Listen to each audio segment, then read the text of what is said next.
ഇതിൽ കയറാനായിട്ട് കുറേ യാത്രക്കാർ ഇങ്ങനെ മാറി നിൽക്കും. എത്ര വണ്ടി ആയാലും കയറത്തില്ല, നമ്മുടെ വണ്ടി കയറും. പ്രായത്തിന്റെ പക്വതയാ. 105 വയസ്സായില്ലേ, അതുകൊണ്ടാണ്. ശരി.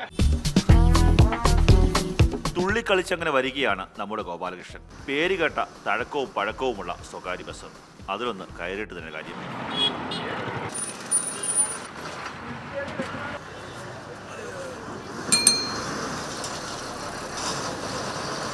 ഒരു നൂറ്റാണ്ടിൻ്റെ തെരഞ്ഞെടുപ്പോടുകൂടി, കൃത്യമായി പറഞ്ഞാൽ 105 വർഷത്തെ പാരമ്പര്യത്തോടുകൂടി മുന്നോട്ട് പോകുന്നു. ഇതാണ് ഗോപാലകൃഷ്ണൻ.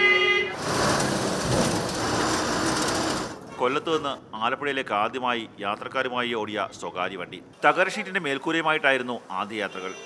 സ്വാതന്ത്ര്യത്തിന് മുമ്പേ ഓടിത്തുടങ്ങി ഗോപാലകൃഷ്ണൻ. ഇപ്പോൾ ഗോപാലകൃഷ്ണൻ്റെ രൂപം മാറി. കാലത്തിനനുസരിച്ച് കക്ഷി ഇപ്പോൾ ഫ്രീക്കനാണ്. 1920 ഗോപാലകൃഷ്ണൻ്റെ പിറവി എന്ന് പറഞ്ഞല്ലോ. അതിന് തുടക്കക്കാരനായത് ശേഖരൻ എന്ന് പറയുന്ന ചവറ പൊന്മന സ്വദേശിയായിട്ടുള്ള വ്യക്തിയാണ്. അദ്ദേഹത്തിൻ്റെ നേതൃത്വത്തിലാണ് ഈ ബസ്സിൻ്റെ തുടക്കം. 28 വർഷമായി ഈ ബസ്സിലെ കണ്ടക്ടറാണല്ലേ. കൊല്ലത്തെ ഏറ്റവും പ്രായം കൂടിയ ബസ്സാണ്. പ്രായം കൂടിയ ബസ്സാണ്. നല്ല സർവീസാണ്. എല്ലാവരുടെയും പൊതുവായിട്ടുള്ള അഭിപ്രായങ്ങൾ നല്ല സർവീസായിട്ടാണ് ഇത് പോകുന്നതെന്നാണ്.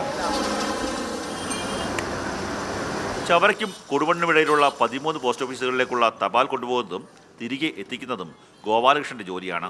ഇന്നും ഇന്നലെയുമല്ല, 1949 മുതൽ, അതായത് 75 വർഷമായി ഗോപാലകൃഷ്ണൻ ഒരു പോസ്റ്റ്മാൻ കൂടിയാണ്. കെ ശേഖരൻ്റെ പിൻഗാമിയായി മക്കളായ ഡോക്ടർ ഗോപാലകൃഷ്ണൻ, TS ചിദംബരം എന്നിവർക്കാണ് ബസ്സിൻ്റെ നടത്തിപ്പ്. ഗോപാലകൃഷ്ണന്മാരുടെ എണ്ണം 4 ചുരുങ്ങിയെങ്കിലും ഇങ്ങനെ ഗോപാലകൃഷ്ണൻ സർവീസ് നടത്തുകയാണ്. പല കഥകൾ പറയാറുണ്ട്, ഇനി പല കഥകൾ കാണാനുണ്ട്, ചരിത്രത്തിൻ്റെ ഭാഗമാകാനുണ്ട്. കൊല്ലത്തെ ഏറ്റവും പഴക്കം ചെന്ന ഒരു ബസ്സിൻ്റെ കഥയാണ് നമ്മൾ കേട്ടത്.